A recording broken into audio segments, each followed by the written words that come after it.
Di tengah pandemi, dinamika pengiriman barang antar kota malah semakin sibuk. Kami akan ajak Anda melihat langsung pengiriman aneka barang berukuran besar keluar kota, mulai dari sepeda motor, sepeda goes, barang elektronik, hingga beraneka binatang hidup dalam segmen Sehari Menjadi.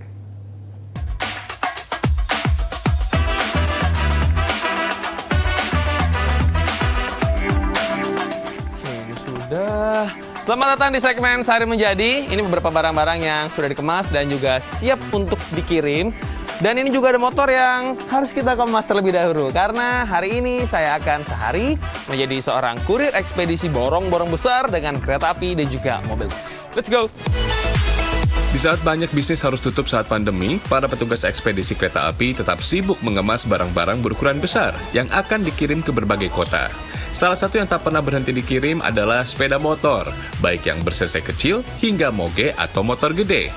Ada sejumlah syarat pengiriman untuk menjaga keamanan motor ini, pemirsa.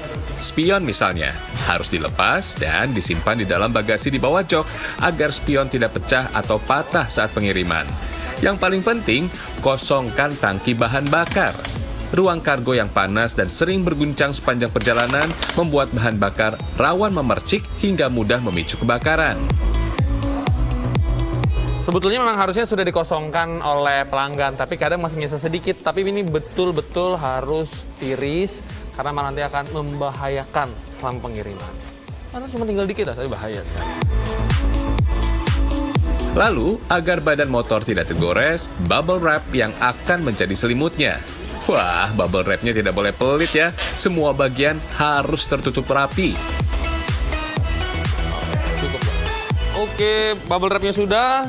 Sekarang pakai kardus. Double protection.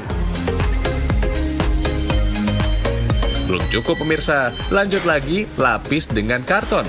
Lalu ikat kuat dengan tali rafia agar karton melekat kuat.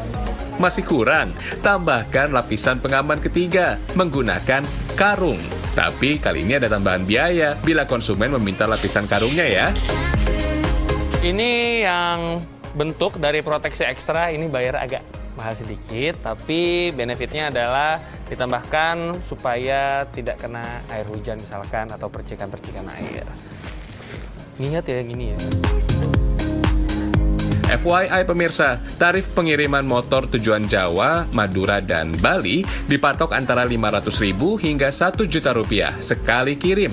Ini sudah termasuk biaya pengemasan ya. Oh, ini ke daerah mana, Bang? Tegal. Tegal. Iya. Nggak dibawa langsung? Wah, kalau dibawa langsung kayaknya risiko tinggi ya. Sebelum berangkat, si motor harus dilengkapi dengan dokumen pengangkutan lengkap. Saya baru tahu untuk pengiriman. Saya mikir tadi ini kok plat nomornya beda. Ternyata tidak. Ini adalah kode pengiriman. Kalau di bawahnya ada lokasi pengiriman awalnya. Ini PMJ atau Pamulang menuju ke Yogyakarta atau YSR kodenya di sini. Sudah siap dikirim? Lanjut ke unit berikutnya. Oke, sudah ya Pak ya. Kendaraan bermotor roda 2 dan lanjut dengan berbagai barang berukuran besar lainnya. Perlakuannya serupa dengan beberapa lapisan pelindung agar barang tetap mulus sampai di tujuan. Mulai dari kasur, meja kaca, sepeda motor, sepeda goes, kulkas, televisi, semuanya siap dikirim. Ini untuk penggambaran visual, ini tingginya nih 2 meter lebih. Dan ini bisa muat untuk, kalau motor ya, ini bisa untuk belasan. Gede banget ya. Semua barang yang telah dikemas dimasukkan ke dalam truk untuk dikirimkan menggunakan ekspedisi kereta api. Sepeda motor tetap jadi ranking 1 sebagai barang yang paling banyak dikirim antar kota. Panas banget di dalam. Dan ini agak dirapat-rapatin ya. Jadi tadi saya pikir cuma muat 3 atau 1 sepeda, tapi ini 4 karena ini memang didesain untuk bisa muat banyak. Makanya kelihatan kan kenapa harus pakai pelindung-pelindung seperti ini. Sebetulnya bukan pas lagi di sininya kita bawanya atau bikin dia dempet-dempet, enggak. Tapi tadi di perjalanan kan takutnya ada jam berlubang lah atau pas di kereta gimana. Karena himpit gini malah lecet, makanya harus dikasih double protection. Oke, lanjut lagi. Paket. Oh, tapi ini paketnya yang jumbo nih. Lelelele. Kami juga harus disiplin dengan deadline waktu pengiriman yang hanya bisa dilakukan sekali sehari. Kalau sampai terlambat, wah bisa kena omel pelanggan. Ya selama PSBB kan tempat gym tutup tipis-tipis lah.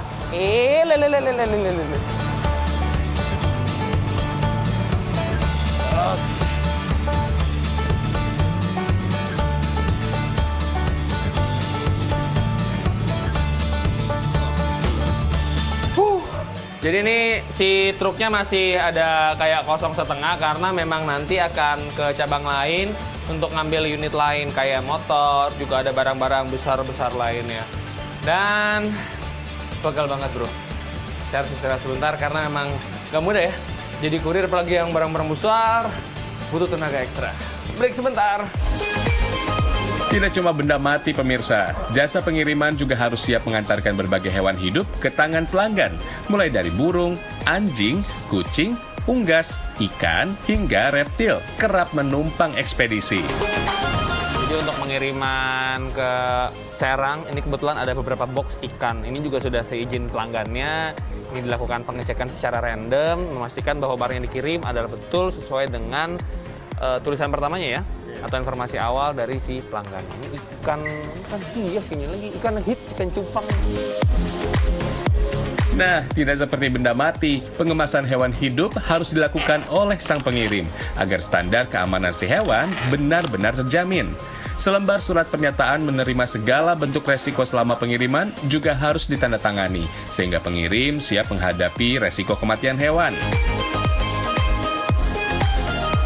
Kalau hewan mesti pelan-pelan, biar nggak terguncang. Nah, kalau terguncang malah stres, mati. Harus pelan-pelan. Satu hal yang penting adalah memastikan sistem pencatatan dan kode paket dengan benar sehingga tidak ada paket yang tertukar.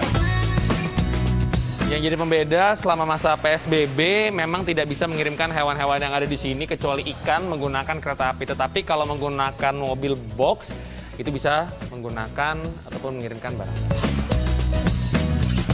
Setelah semua paket sudah diangkut masuk, truk pun siap berangkat menuju cabang kantor ekspedisi tujuan. Ada juga pengiriman antar kota menggunakan kereta api yang membutuhkan proses lebih panjang. Oke, sekarang kembali ke pengangkutan dengan kereta api. Ini kereta api baru datang di kawasan Jakarta Gudang. Mari bongkar-bongkar, baru kita masukkan barang-barang lainnya untuk dikirim. Salah satu titik pengiriman barang dengan kereta berada di stasiun Jakarta Gudang, Ancol, Jakarta Utara. Stasiun ini melayani pengiriman barang seperti peti kemas, parsel, juga paket barang. Waduh, ini kecil tapi berat ya? Apa ini barangnya? Ini kecil loh, tapi berat itu.